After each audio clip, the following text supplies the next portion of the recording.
Bank ఎంప్లాయ్గా ఉన్న మీరు police డిపార్ట్మెంట్కి ఎందుకు రావాల్సి వచ్చింది? వచ్చిన తర్వాత ఎలాంటి స్టెప్స్ ఎదుర్కొంటూ చూసుకొచ్చారు? ఇప్పుడున్న పోలీసింగ్ ఏ విధంగా ఉన్నది చెప్పండి. పోలీస్ డిపార్ట్మెంట్కి రావడం ఏదో సివిల్ సర్వీసెస్ అనే దాని మీద వచ్చాను. పర్టిక్యులర్గా పోలీస్ అవ్వాలని ఏమీ లేదు.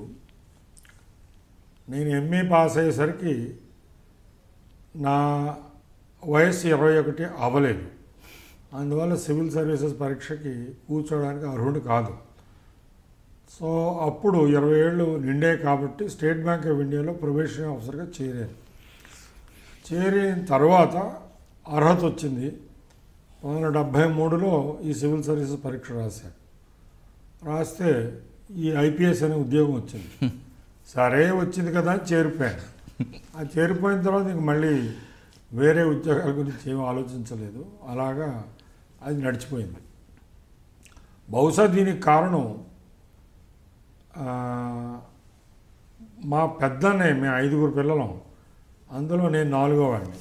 అందరికంటే పెద్దవాళ్ళు భాస్కర్రావు గారు, ఎంఈ భాస్కర్రావు గారు. ఆయన శ్రీకాకుళం ఎస్పీ చేశారు, ఆయన విశాఖపట్నం ఎస్పీ చేశారు, ఆయన హైదరాబాద్ పోలీస్ కమిషనర్ 3 ఏళ్ళు చేశారు, ఆయన ఆంధ్రప్రదేశ్ డీజీపీ కూడా చేశారు 94లో.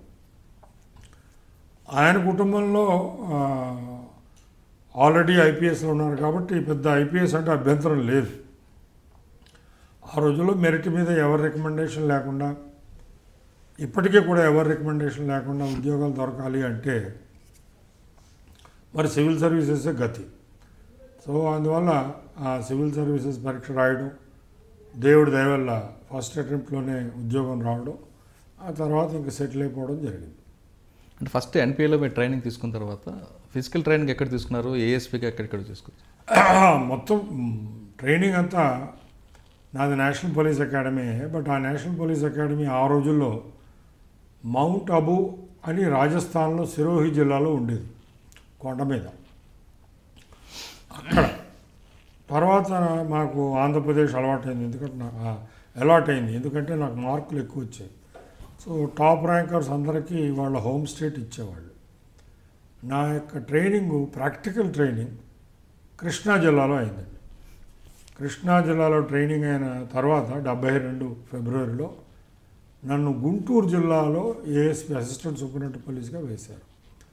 అక్కడ ఒక సంవత్సరంన్నర పనిచేసిన తర్వాత ఖమ్మం జిల్లా అడిషనల్ ఎస్పీగా వేశారు.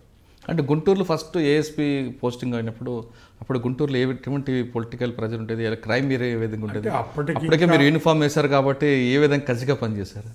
యాక్చువల్గా గుంటూరు జిల్లాలో నేను వచ్చేసరికి మా ముఖ్యమంత్రి గారు జలగం వెంగళరావు గారు చాలా మంచి ఆయన.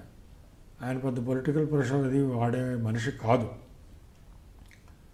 మోర్ ఓవర్ అప్పుడే ఎమర్జెన్సీ లిఫ్ట్ కాబడింది. ఎలక్షన్లు జరిగాయి. నేను 2 ఎలక్షన్లు చేశాను గుంటూరులో.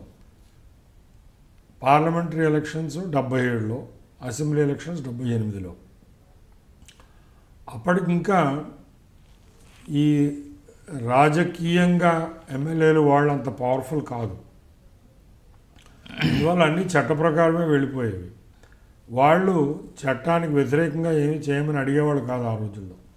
మాకు సత్తెనపల్లిలో ఎమ్మెల్యే ఉండేవారు, చాలా మంచి ఆయన, వావిలాల గోపాలకృష్ణ అని. ఆయన పాపం చిన్న సంచి వేసుకుని అలాగే బస్సులో తిరుగుతూ ఉండేవాడు. కోర్స్ ఆయన 78 ఎలక్షన్లో ఓడిపోయాడు. 78 ఎలక్షన్లో అప్పుడు మొట్టమొదటిసారి కాంగ్రెస్ అనే కొత్త పార్టీ వచ్చింది. వచ్చిన తర్వాత మరి చెన్నారెడ్డి గారు ఆంధ్రప్రదేశ్ రాష్ట్రానికి ముఖ్యమంత్రి అయ్యారు. అప్పటి నుంచి కొంచెం స్లోగా మార్పులు వస్తూ ఉన్నాయి. 83లో జనవరిలో అసెంబ్లీ ఎలక్షన్లో తెలుగుదేశం పార్టీ అధికారంలోకి వచ్చింది. అప్పటి నుంచి మాత్రం కొంచెం డిమాండ్ పాలిటీషియన్స్ నుంచి, మీరు అందరినీ ఒక రకంగా నిష్పక్షపాతంగా నిర్భయంగా కానీ చూస్తుంటే అది కష్టం. మేము మరి గెలిచాం, పెద్ద మెజారిటీతో గెలిచాం, మాకు కొంచెం ప్రిఫరెన్షియల్ ట్రీట్మెంట్ ఇవ్వాలి అనే దృక్పథం తెలుగుదేశం వారిలో ఉండేది. అయితే అప్పుడే వచ్చారు వాళ్ళు పాలిటిక్స్లోకి. వాళ్లకు బహుశా తెలిసి ఉండకపోవచ్చు, ప్రతి పబ్లిక్ సర్వెంట్, ముఖ్యంగా పోలీసులు కానీ, జడ్జిలు కానీ, మంత్రులు కానీ ఉద్యోగం చేరేటప్పుడు లేక పదవి స్వీకరించేటప్పుడు ఒక ప్రమాణం చేస్తారు. అది ఏమిటంటే, భారత రాజ్యాంగాన్ని పరిరక్షిస్తాం, నాకు అప్పగించిన విధులను కర్తవ్యాలను నిర్భయంగా నిష్పక్షపాతంగా అమలు చేస్తాం. ఇది ఒక ఓత్.